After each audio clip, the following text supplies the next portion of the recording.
of you who do not know who I am the bride's best friend.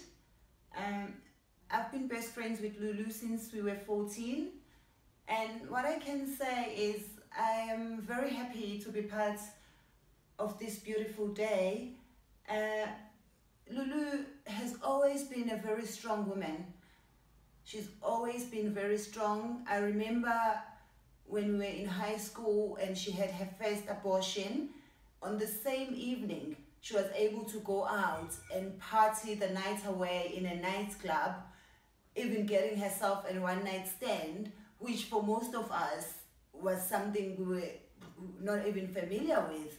But because she's always been ahead of us, and she's always been the strong woman that makes things possible. I remember when we had to walk like for 15 miles to school when we were in high school, whether it was raining, whether it was hot, whether it was cold, but Lulu, being the problem solver that she is, she decided that she would date a taxi driver so that we could get a lift to go to school.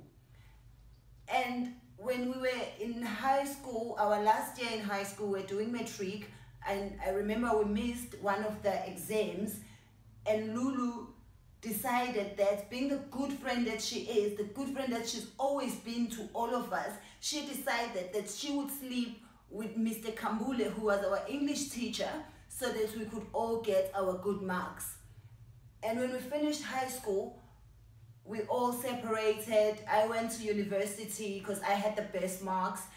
Some of them went to college, and Lou went to Johannesburg to look for greener pastures. And when I didn't hear from Lulu, after years, I was convinced, like everyone, that she had become a prostitute, because we all knew that was her destiny. So it came as a surprise to me when I got an invite to come and be a bridesmaid at Lulu's wedding, because I was always convinced that I was the one who was supposed to get married first, but God decided otherwise. But what I've learned is you cannot decide anybody's destiny. I am so happy for you, my friend. I am so happy that you got a good man, because most people would look at the man that you are getting married to and think he would choose a good woman like me. But God decided that he would choose you.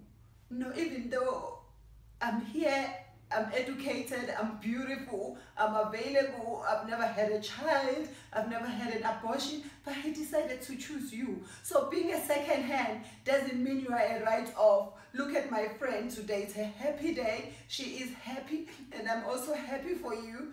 And I'd like to say congratulations.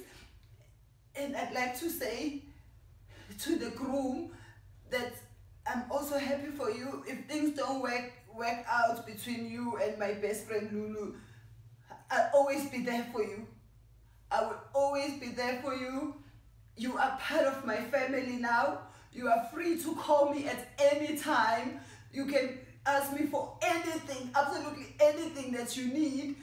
I'll be there to give it to you, because if you are married to my friend, in our culture, it's the same thing as being married to me. So whatever you need, I'll always be there for you.